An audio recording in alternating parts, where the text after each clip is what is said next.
Hi everyone, this is Shannon from the Education Department. Today we'll be doing a series on how to prime and program the new CADD pumps that we are using as PCA pumps at the bedside. So we will walk you through all the steps for starting it up, priming, and everything that you need to know related to the pump. So we'll first go through powering on the pump. You can see on the side panel here, there is a large power button. You'll hold that down for a second and it will power the pump on for you after a couple moments. So the first screen that it will come to is just asking us if we want to start a new patient or continue with the same information from the previous patient. Usually we'll be saying yes, we would like to start a new patient. The next is to select our therapy. So with these pumps, they don't have a yellow background or anything on them, so we have to choose a PCA setting for them. The epidural pumps are going to be yellow pumps, and those are specifically used for epidural. They should not be used for PCA. So we'll scroll down here using our down arrows, we'll hit select. And then we have the choice to select PCA and continuous rate or just PCA. So this is where we need to make sure we have our Epic orders open and we're following along with everything the doctor has specified in those orders. So we'll choose PCA and continuous for this demonstration. We then can select the medication. Again, we would have the doctor's order open. So we'll use hydromorphone 0.2 milligrams per mil. That's a common PCA drug that we have at the hospital here. So we'll hit select there. And then we need to enter our code. This will be provided to you by the facility, and you can't go any further without entering that code. After you've entered the code, it will bring you to this screen here that asks if the selections you've made are correct so far. So again, we'll double check with Epic just to make sure that everything we have is correct. We'll hit yes, and then it will bring up further programming. So we need to review all of the settings, and they will come directly from the doctor's order. The first thing is the continuous background rate because we selected PCA and continuous. So today we will use our select key, and we'll go up and choose the rate that we desire. So let's go up to 0.4 milligrams per hour. We'll hit save. And then it will take us back to the previous menu where we have to accept the value in order to move on. So you then need to press this accept value button, and you'll see that you have a green check mark on the screen saying that you can move on to the next setting. PCA dose, so this will be how much medication the patient can deliver to themselves if they push the button here. So again, comes right from the doctor's order. We'll make a selection of, again, 0.04 milligrams today, and we'll hit save. And then remember, you have to, again, hit accept value. We see our check mark, we can move down to the next. PCA lockout time comes again from the doctor's order, so we'll select a lockout time here of, let's say, 8 minutes, and we'll hit save. And then we have to accept the value and then enter our 1 hour limit. So we can enter a 1 hour limit of, let's say, 0.08 milligrams. Again, will be coming right from the doctor's order, so you can just follow right with that to have the correct information. Accept the value. We move down to the reservoir volume. So that volume is going to be taken from your cassette that will come out of your Pyxis or be delivered by pharmacy. So you can see on the cassette here, it gives the volume right here, for example, of 100 mils. So we'll hit accept value there, and then we're ready to move on to the next screen. It gives us a warning that it's a high alert medication, of course, with any PCA medication. And now we will move on to attaching the cassette and priming the pump. The next step is priming and attaching the cassette. So the first thing we have to do, of course, is obtain the medication that we need. There's a little safety plastic on here that we just need to pop off and remove. You'll also need the key for the pump in order to move on to the next steps. This key goes into the side right here, and we just need to rotate it and be able to move the lever down right there.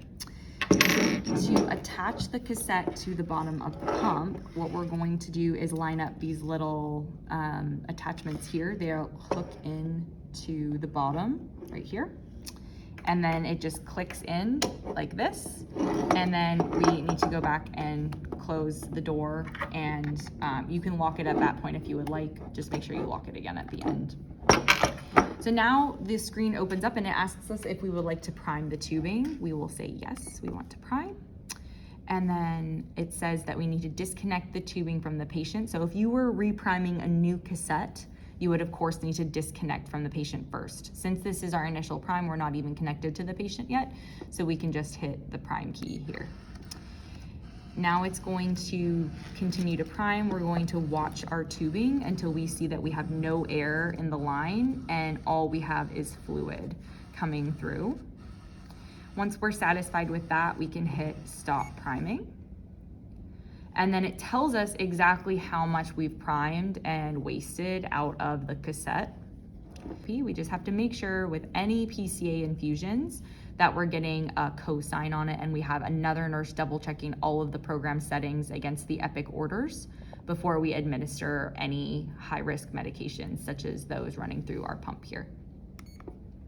So once we have everything double checked, we can hit start, and you can see that it says that our pump here is running. We're then able to go into our report section, and we'll talk to you about how to check your desired versus given doses. In order to reach the report section for documenting how many attempted versus given doses your patient has requested, you'll go into reports, and you can see given and PCA dose encounters is the first selection. We'll hit select.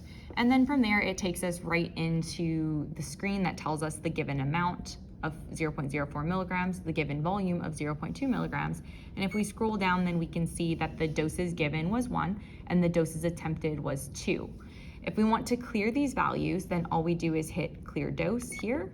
And then if we move up, we can clear the volume that was given as well.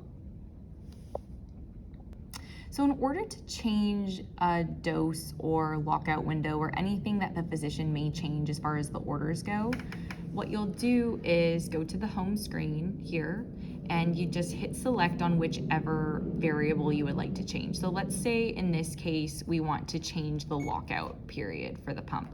So we'll hit select and then we have to enter our code. So let's change to, in this case, 5 minutes. We would want to make sure that we verify the change with another RN as well anytime we're making it against the orders.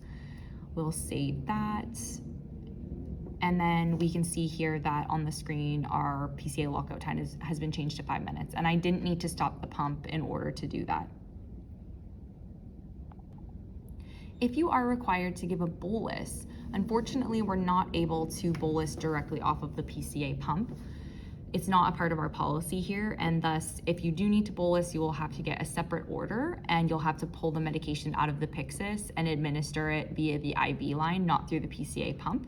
You will notice, though, that under the Tasks tab, it does say Give Clinician Bolus. If I was to attempt to give that clinician bolus, it would ask me for another unlock code, and that unlock code does not match the one that we use to unlock the pump. So only specific individuals have that unlock code, primarily anesthesiologists, and again, RNs are not verified or validated to be able to bolus off of the pump. So we have to obtain the separate order and pull the medication from the Pyxis. We need to first stop the pump. We would want to note the volume left in the reservoir if there is any, so that we can make sure that we waste whatever is left over with another RN at the Pyxis. So here we will need our key again. We will open up the side panel here and we'll open up the lever. The cassette is automatically going to release itself here, and we need to unhook the little hinges on the side. Of course, again, we would take this and waste it with another registered nurse at the Pyxis. We would then take our new cassette and take the safety latch off of it as previously described, hook it onto the PCA pump. It clicks into place. We'll close the lever and make sure that we lock it with our key. Automatically, the screen will pop up asking us if we would like to set our reservoir volume. We will say yes. We want to reset it because we need to put in a full 100 mils. So we want to reset back to where a full cassette would be. We have to enter our code here, and then we can increase the reservoir volume back to 100 mils. We'll hit save. Then it will ask us if we want to prime the tubing. We will need to prime the tubing on the side arm of the new cassette. So we will say yes, and it will initiate the prime as previously described. The CADD pump will automatically go to sleep and the screen will turn black after about 10 to 15 seconds of no activity. In order to wake it up, you'll want to press one of these white buttons here, and then the screen will come to life again. You'll be able to see up here whether the pump is locked or unlocked as far as the code. So here we can see right now that the pump is locked. We want to make sure that the pump is locked anytime we are not directly in the room, because we need to be the only ones that are able to change around any of the dosages, lockout times, etc.